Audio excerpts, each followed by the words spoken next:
Graça e paz, irmãos. É uma grande satisfação poder estar aqui para dirigir essa reunião de oração, que tem sido essencial para esse dia que nós estamos vivendo, dessa pandemia, que tem assolado não só o nosso país, mas o mundo todo. E esses cultos online têm sido uma bênção, na vida de muitas pessoas, não só aqui da igreja, mas de pessoas que não pertencem a esta igreja, mas que acompanham os trabalhos pelas redes sociais, Facebook, Instagram, YouTube. E de fato esses trabalhos realizados aqui têm sido uma bênção de Deus em nossas vidas.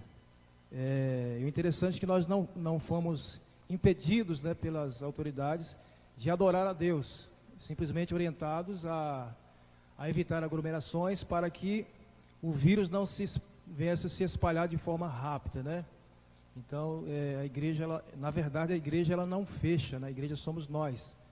E nós adoramos a Deus em casa, junto com a igreja aqui, com os trabalhos realizados no templo. E aonde nós estamos, o nosso dever como cristão é adorar a Deus, fazer a obra do Senhor no nosso trabalho, em casa, aonde nós estivermos, Deus seja louvado. E eu quero compartilhar com os irmãos que estão acompanhando esse culto de oração em casa, que possa abrir a sua Bíblia, no segundo livro de Crônicas, capítulo 14, eu estarei lendo o verso 11 e o verso 12, segundo Crônicas, capítulo 14, verso 11 e verso 12, que está escrito assim: Clamou Asa ao Senhor, seu Deus, e disse: Senhor, além de ti, não há quem possa socorrer numa batalha entre o poderoso e o fraco. Ajuda-nos, pois, Senhor, nosso Deus, porque em ti confiamos, e no teu nome viemos contra esta multidão. Senhor, tu és o nosso Deus, não prevaleça contra ti o homem. O Senhor feriu os etíopes diante de Asa e diante de Judá, e eles fugiram. Amém. Essa é a oração do rei Asa. E quando nós olhamos o contexto desta história, nós vamos observar que Abias, ele morre, e Asa, sendo seu filho, assume o trono de Judá. E no começo do seu reinado ele foi um homem reto, temente a Deus, irrepreensível, um homem que de fato trouxe uma reforma religiosa em meio ao povo de Deus, incentivou ao povo de Deus a buscar a Deus, acabou com a idolatria. E Asa, ele aproveita o período de paz que Deus concedeu ao seu povo, e ele constrói cidades, constrói muros, torres, enfim, ele se prepara, talvez por uma possível guerra que poderia vir contra o povo de Deus. E de fato, um certo tempo, um homem por nome de Zerá, o etíope, com 1 milhão de pessoas, de soldados, um exército grande, veio contra o rei Asa. E a Bíblia diz, irmãos, que Asa, ele tinha um exército de 580 homens. Eram 300 de Judá, que lutava com lança, e 280 de Benjamim, que carregava em suas mãos escudo e arco e flecha. E Asa, ele vai guerrear contra esse homem, contra 1 milhão de homens, um exército poderoso. Mas a diferença de Asa para Zerá e o seu exército, era que Asa, ele era um homem temente a Deus, ele confiava em Deus, e os seus homens, a Bíblia diz que eram homens valentes, isso é importante. E a Bíblia diz no verso 11, que nós lemos aqui, que Asa, ele clamou ao Senhor. Nós vemos nessa oração a confiança, irmãos, que Asa tem no seu Deus, no nosso Deus. E a Bíblia diz que Deus lhe deu vitória. Logo em seguida, um profeta por nome de Azarias, filho de Obed, disse para Asa que enquanto Asa estivesse com o Senhor, Deus estaria com ele. Caso contrário, Deus não estaria com ele.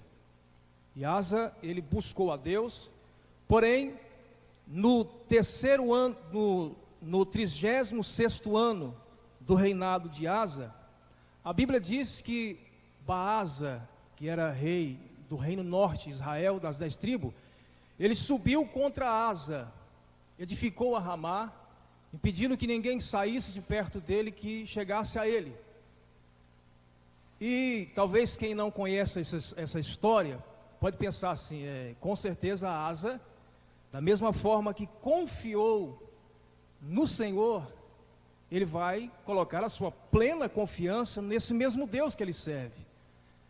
Mas não foi assim, irmãos, porque a Bíblia diz que Asa, ele pega a prata e o ouro dos tesouros da casa do Senhor e envia a Ben-Hadad, que era o rei da Síria, fazendo aliança com Ben-Hadad para expulsar Baasa, que era o rei de Israel. E a Bíblia diz que assim foi. Ben-Hadad fez aliança, ou Asa fez aliança com Ben-Hadad, e Baasa, foi expulso, não prevaleceu contra Asa. Só que a Bíblia diz, irmãos, que Deus enviou o profeta Hanani e repreendeu Asa, porque Asa ele não confiou no seu Deus, como havia confiado contra os etíopes. E Asa, ele não foi humilde, ele colocou o profeta no cárcere, e a história diz que depois ele tem uma enfermidade em seus pés, e Asa, mais uma vez, ele não confiou no seu Deus, ele buscou os médicos curandeiros da sua época, e Asa morreu, sem depositar a sua confiança no seu Deus. Irmãos, qual foi o grande erro de Asa? Não confiar no Deus que ele servia. Nós, como cristãos que servimos a Deus, nós temos relatos do passado, do presente, né, até no dia de hoje, de grandes vitórias que Deus tem nos dado, que Deus tem nos proporcionado. Então não existe motivo algum para nós não confiarmos no Deus que nós servimos e não cometermos o mesmo erro que Asa cometeu, confiar no braço de carne, vamos dizer assim, e não no Deus que ele servia. E diante, irmãos, desse inimigo invisível, como estão dizendo por aí, né, de tantas coisas que têm acontecido em nosso meio, nós precisamos confiar no Senhor. Salmo 125 diz: os que confiam no Senhor são como o monte de Sião, que não se abala, mas permanece para sempre. O nosso Deus, irmãos, está conosco. Talvez você está aí em casa preocupado, isso é normal, foi desempregado devido a essa crise econômica que nós estamos vendo aí. Eu inclusive sou um desses, né, que fiquei desempregado, mas não se desespere, não, tudo isso é para aumentar a nossa fé.